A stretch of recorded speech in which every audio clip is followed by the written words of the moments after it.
Hey everyone. So actually, Miami is just so good. I lost my voice by screaming in like 12 hours. And I will start by saying thank you to Alex for giving me this chance to speak in room with the people who are like-minded, who are trying to do some good in the world.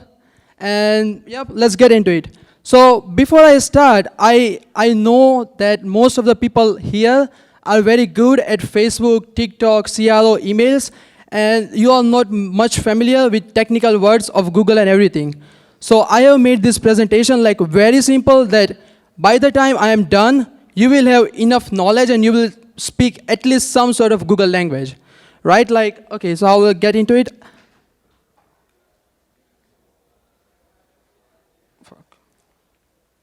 Okay, so this is going to be our agenda. Like, first I will tell you like a bit story why you should listen to me, what we have done. Then I will break down some of the common myths about Google.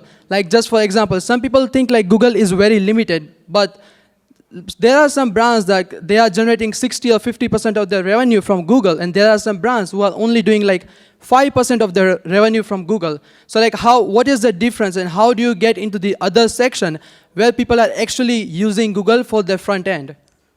And I will present a case study. Like last month, we did like 1.2 mil in like 22 days for one of our clients. Then I have a gift for you, like everyone, and then we'll do some question and answers. So first, a bit background for myself. So I started back in 2018. I'm from India. I just moved to Toronto like a year and a half ago. So I started an agency, scaled it to like 7 figures in 6 months. I sold my brand last month, very good money, wow. And right now, and I also paid off my family debt like last month, and I retired both of my parents. So now a bit about my agency. So we have done like over 42 million US dollars across all the client accounts. And we have client base not only in US, but also like Europe, Germany, Netherlands. And some of my clients are actually sitting here and recording me as well, so thank you.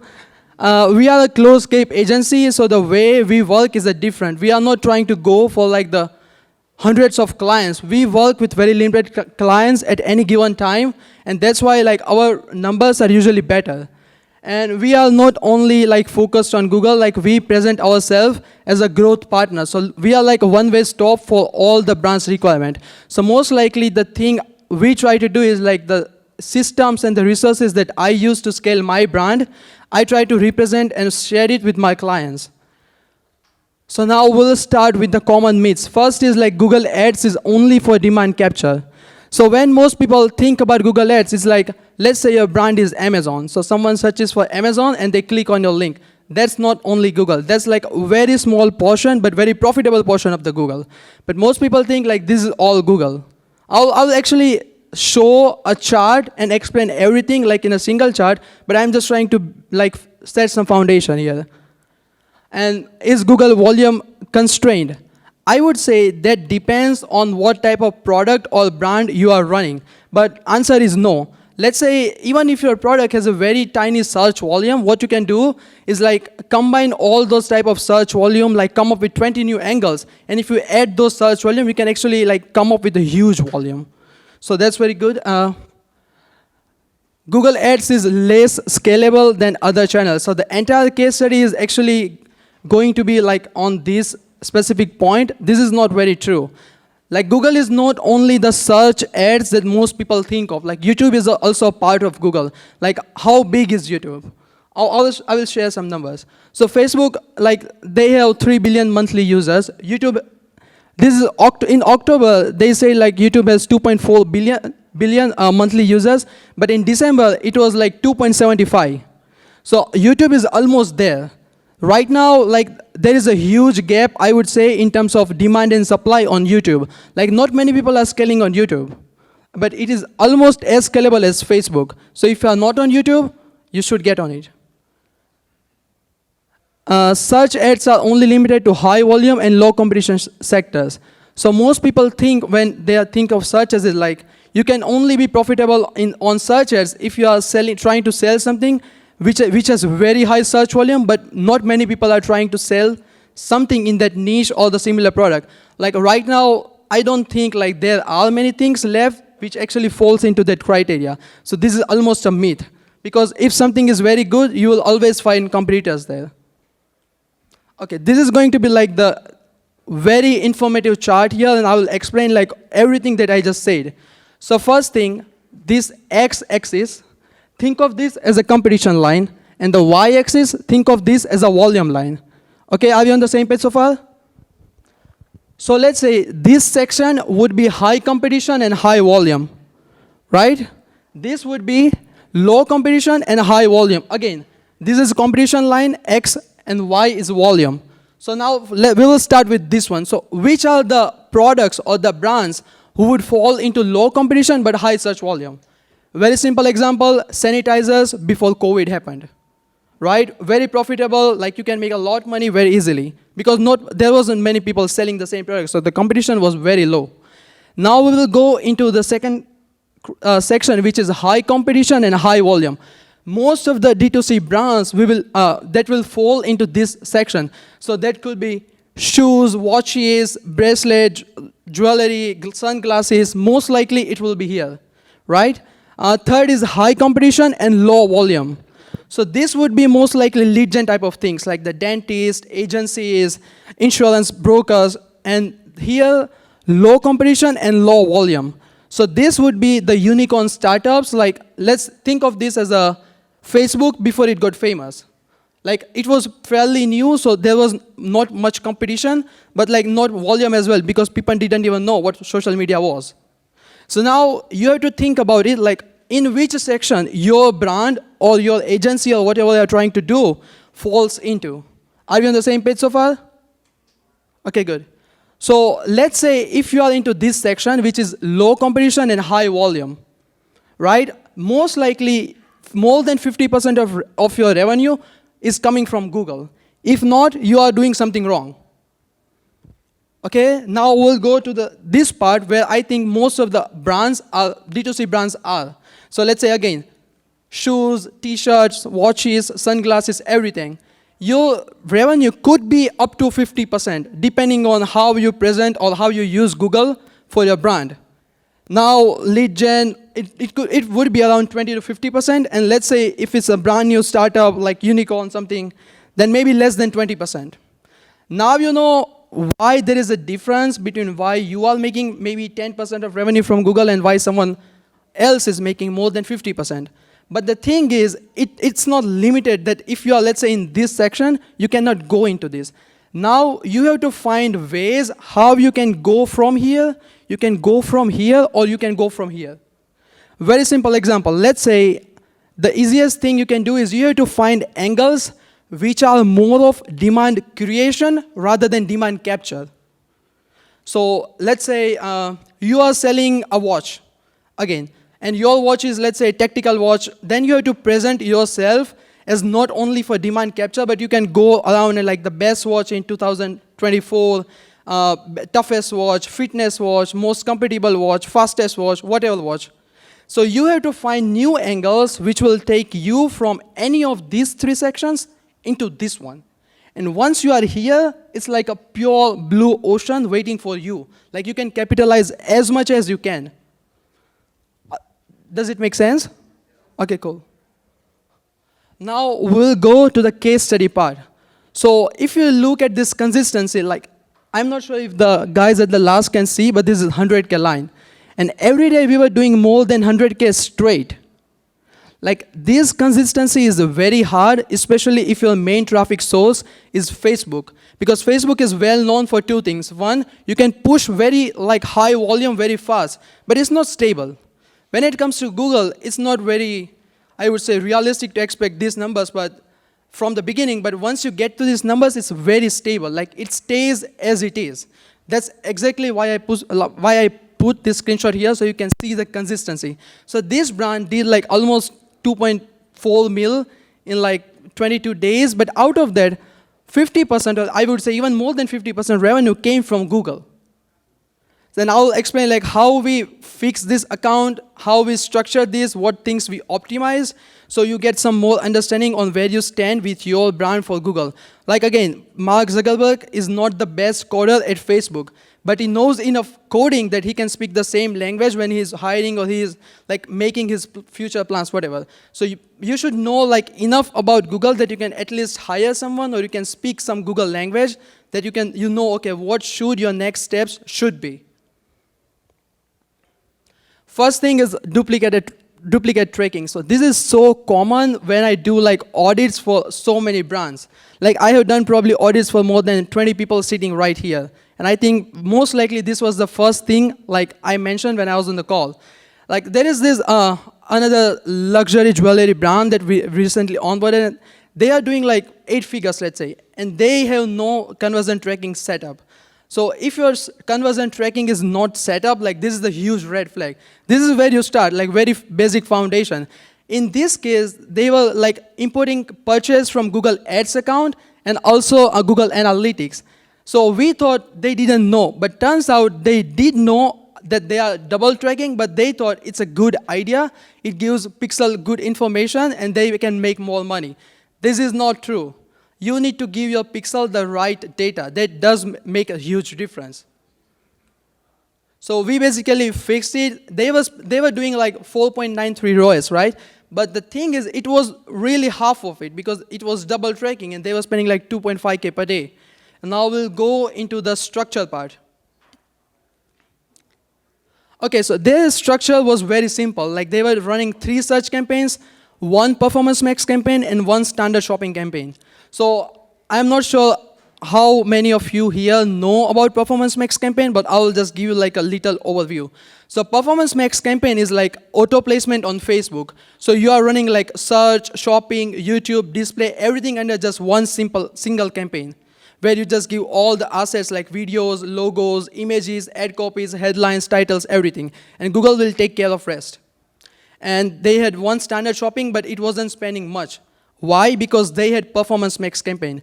So in the hierarchy of the campaigns on Google Ads account, what happens is Performance Max has a higher priority as compared to the standard shopping campaign. So that means if you have the same product in Performance Max and also standard shopping, most likely your Performance Max will get impression, but your shopping won't. So just because it's like hierarchy, but we still use shopping just as a safety line in case Performance Max miss any impression share, we still try to get it from shopping. They didn't have any proper segmentation of the ad group or the keywords they are using. So Apple Watch is like the example. We tried to hide there for the privacy reasons, of course. But the problem was like they had like couple ad groups, but all the ad groups are still trying to target the same keyword. So that leads to internal competition, which makes your CPC even worse because you are supposed to compete with your competitors, not with yourself, which helps brand in no way. They had 1 Performance Max campaign, but it was like very simple. Just here you can see it was just 1 asset group, and they had just 2 pictures. Again, we blurred it just for the privacy reasons, but this is not very good. I will also explain why this is actually hurting. And now this is how we fixed the account, what approach we took, and yeah. So basically we did some keyword research, very basic, very simple thing. But then we started to like segmented the search campaign based on different angles. So now let's say we have 1 search campaign with different ad groups, but all ad groups are trying to target different angles, if that makes sense. And this way we took like search from 2K to almost 5K a day. And this is, by the way, search only, not the entire account. We started with, so this is also like, always start with the manual bidding strategies until you have enough conversions on your ads account. On this ad account, like we have really good data, so that's why we started from the, we moved from manual bidding to like advanced bidding, which could be target ROAS, target CPA, things like that. Now, ad group moved to a new campaign. So, like I said, we started with 1 campaign, couple ad groups. Ad groups is like ad set on Facebook. So it's like the same thing. So then we took like all those ad groups out of the one campaign, so we can allocate more budget to whichever ad group is like performing the best. So that way we have more control over the spend and over the ad account overall. And that this actually helped us scale very quickly because we had very good ROAS like across all the campaigns. You can, okay, it's in the next screenshot, but we had like on average more than 4 ROAS. So it was very profitable from the get-go. But we, like as a brand owner, you still want the most profit. So we were trying to spend the most on the things which were making like the most profit. Now segmented campaigns, country specific. So let's say we started with US only, 4 or 5 ad groups, and then we took the ad groups out of the campaigns and we made campaigns for each ad group. And now, whatever works the best, same thing, we copy it for like the other 4 countries, like the English-speaking countries. So this way, we are scaling not only horizontally, but we are also scaling vertically at the same time.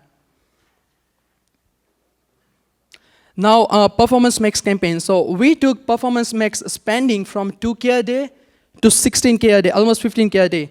Here is the thing. Most of the people sitting here think like, oh, 15K a day, whatever. But spending 15K a day on Google is like as hard as it's like spending 100K a day on Facebook. Like Google is not spending game. Google is more of a retention game. But I will show you what changes we made. So maximize the performance max asset. So like I said, performance max is like auto placement on Google. But the thing is, if your performance max has only, like let's say 2 images, 3 images, 1 or 2 ad copies, it's like you are in a war with your competitor, but you are only sending 2 soldiers instead of sending entire army. So this actually makes chances of you winning very, very thin. Never do it. So we also tried like so many different audiences. I will also show you like which audiences we target and how we structure it. Okay, so these are the audience that we tried for the performance max. So let's say right now you have performance max and all asset groups, but how do you actually structure your audience signal? So this is what we have done. Like we have tried more than 8 or 10 for this account. So CTX, so this is basically like the ad group specifically for the keyword which you already know that they are going to be winner for sure. The second would be search theme. So you use the keywords which may be a winner. You kind of know they are winner, but they are not really validated just yet. Third would be search theme plus affinity. So okay, and search theme plus in-market. So the difference between affinity and in-market is like, affinity is broader than in-market. Both of them are like, in Facebook language, it's a similar audience. But the thing is, let's say if someone is very interested in new gadgets, new device, new technology, they would fall under affinity. But let's say if someone is searching right now, like the best laptop in 2024, then they would fall into in-market because they are in-market trying to buy a product. So which narrows down. Remarketing audience from Google Ads and remarketing audience from Google Analytics. And then we tried open targeting with like feed and creatives only. One more thing that we tried is like, since this account was like, honestly like a unicorn account, whatever we try, it was just working. Very, very fine, very profitable from the beginning. So what we did, we also tried like open targeting. So we left campaign open with no setup, like no limitation when it comes to audience. And it still did very good. We also took advantage of promotions on Google Ads and Google Merchant Center. Well, Google Merchant Center is basically where you upload your feed, like your product feed, and which feed you drive from Google Merchant Center to your Google Ads account to run shopping ads. It's like an entire new thing on itself. We did try like demand gen and display for this account, but didn't work. So we tried to focus more on the things which were working and which was performance max. Because performance max, again, is like one of the most scalable thing, I would say, right now in the market. And then same thing, so what we did, we segmented the performance max campaign like the country-wise. If it's working in US, there is no reason why you should not do the same thing for UK, Canada, Australia, and then you go from English-speaking market to European markets. One side note, like scaling into different markets is fairly harder on Facebook as compared to Google. Like taking the same thing on the other market using Google is like very easy. Let's say like very, very easy. You can like take the same thing into 4 different markets in less than a week. No kidding. But the thing is, you need to get like a merchant center like feed approved and stuff. And one more thing, when you try to scale the same thing, let's say on Facebook, into different market, and if it doesn't work, that does not mean that it won't work on Google. Quite opposite, actually. Most likely, if you have something working in one market, most likely it will work in the similar markets, like almost sure. Maybe, let's say if you are trying to sell the same product that you have in US into UK or Canada, Australia, whatever, if you don't have, let's say, as big search volume as the US, that's still fine. You are still going to be profitable. It's not like it won't work at all. And the surprise gift. So, like everyone sitting here, if you are still confused, we will like audit all your account and give you action plan. You can connect with me through Alex, Julia, Omid, Rishi, anyone. And now we'll do question and answers.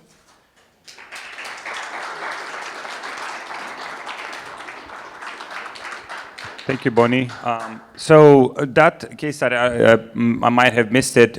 Which niche is that in? Like which? I would say it was outdoor fitness niche. It was a trending product. We capitalized on the trend right before everyone else. Started from the English market, and then we tried to expand into the other English-speaking countries. And I'm not sure if you guys noticed one thing, but if I were you, I would ask this first question is, why these dates are very odd? Why 18 December? Why not the entire month? If we have this much consistency. The reason is payment processor got down. So we went from like 2.5 mil a month to 0. And we are actually planning to start it maybe from the next week. So if you are scaling very aggressively, think about these things beforehand. Awesome. Questions, guys?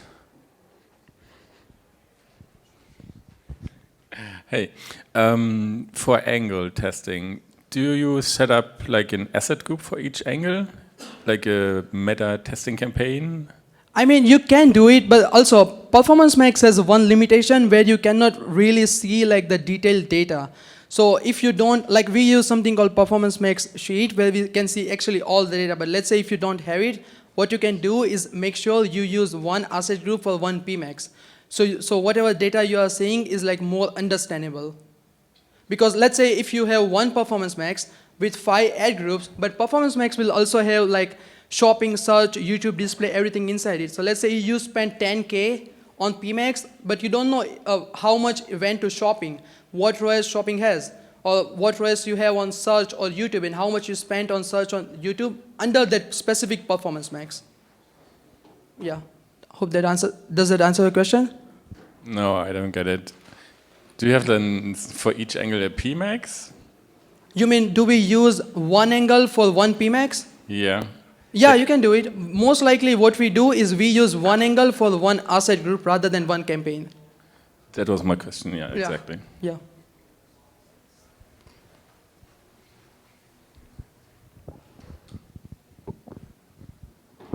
I'll just ask from my side this question. So how scalable, like, let's say you start with an account that already has some data, right?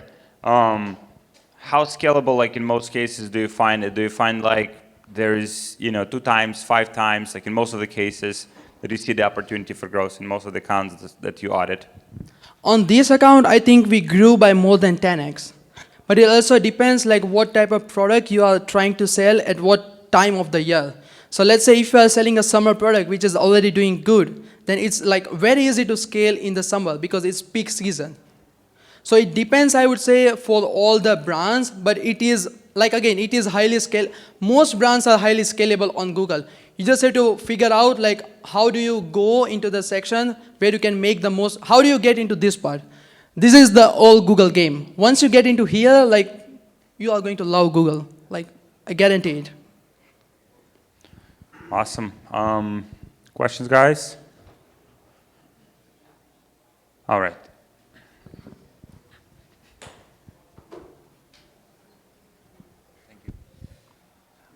Thank you for the presentation.